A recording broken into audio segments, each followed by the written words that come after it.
Hello viewers, అందరికీ నమస్కారం.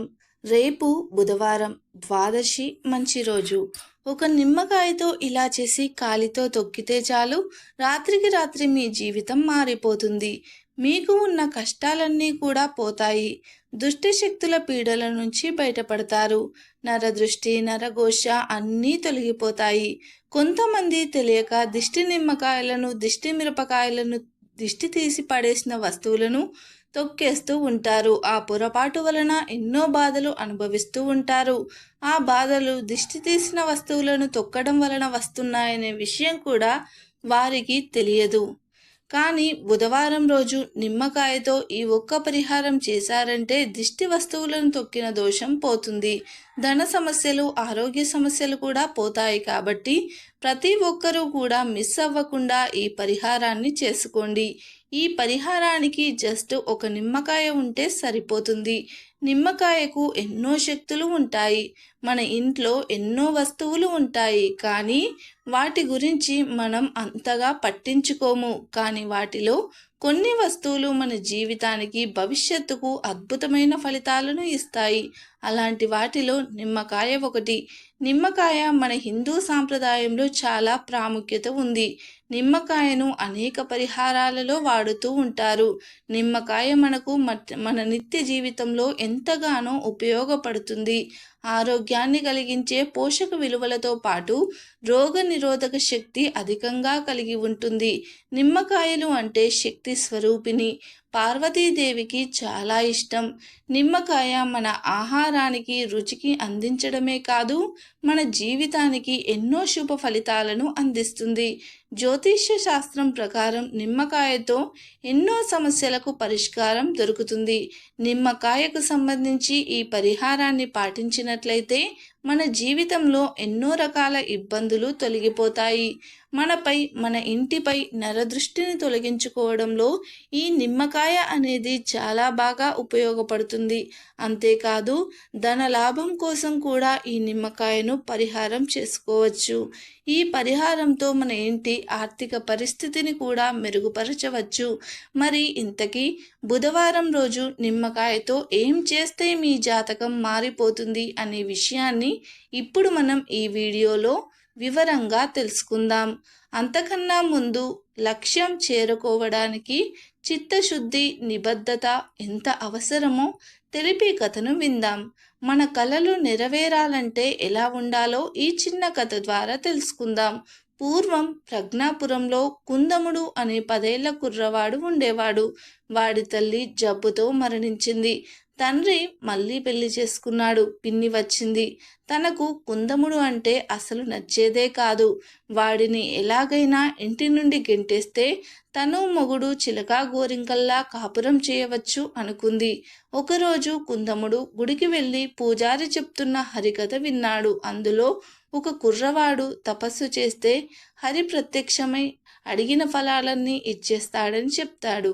పూజారి గారు చెప్పింది వాడికి నచ్చింది. దాంతో కుందముడు ఇంటికి వచ్చి పిన్ని ఇలా అడిగాడు. పిన్ని, పూజారి గారు చెప్పారు తపస్సు చేస్తే హరి ప్రత్యక్షమై కోరిన వరాలు ఇస్తారని, నిజమేనా అని అడిగాడు. ఆవిడకి కుందముణ్ణి ఎలాగైనా సరే వదిలించుకోవాలని ఉంది కదా, అందుకని నిజమే నాయనా, ఊరికి ఉత్తరాన ఉన్న చింత చెట్టు కింద కూర్చొని తపస్సు చేశావంటే హరి తప్పక ప్రత్యక్షమవుతాడని వెళ్ళిపోయి అక్కడ తపస్సు చేయి అని అంది.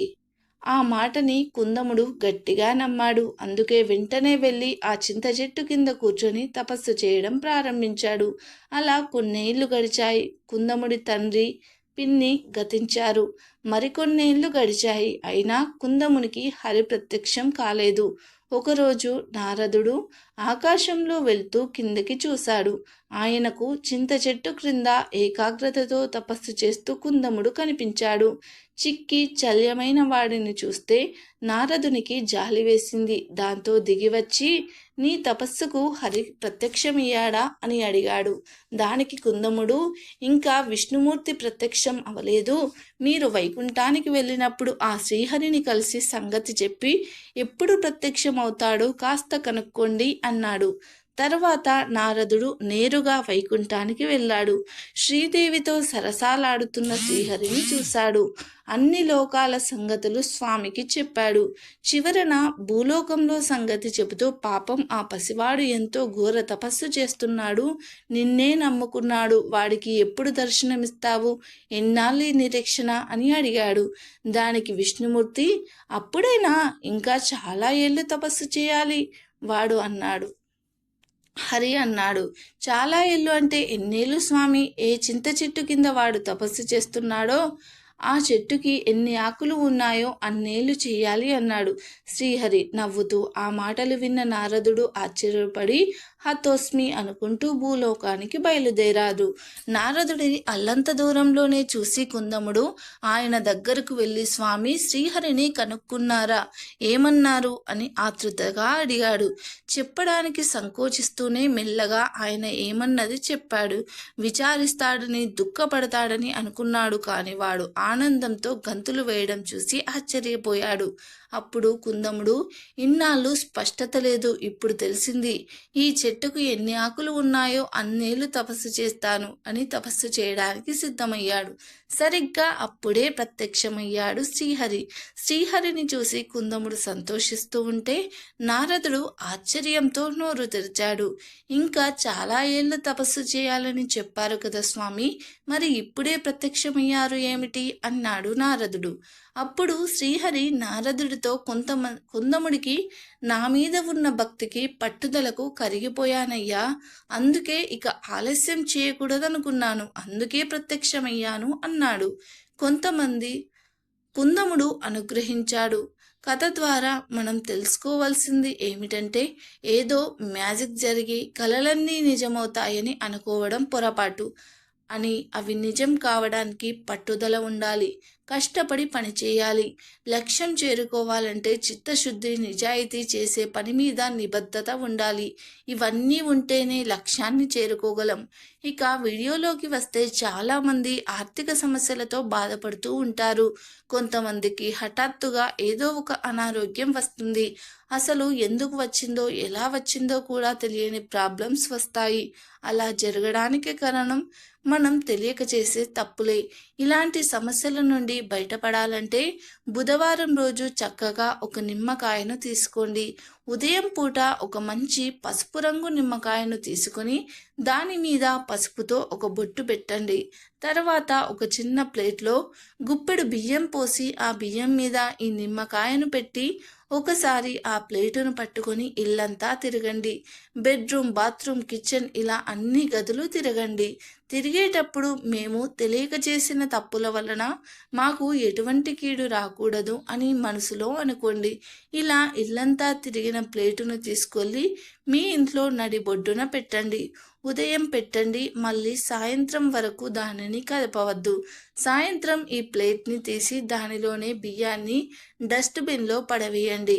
తర్వాత నిమ్మకాయను బయటకు, అంటే ఇంటి బయటకు తెచ్చి నేల మీద వేసి మీ కాలితో తొక్కండి. అంటే ఆ నిమ్మకాయ రసం పగిలి రసం బయటకు వచ్చేలాగా నిమ్మకాయను నుజ్జు అయ్యేలాగా తొక్కండి.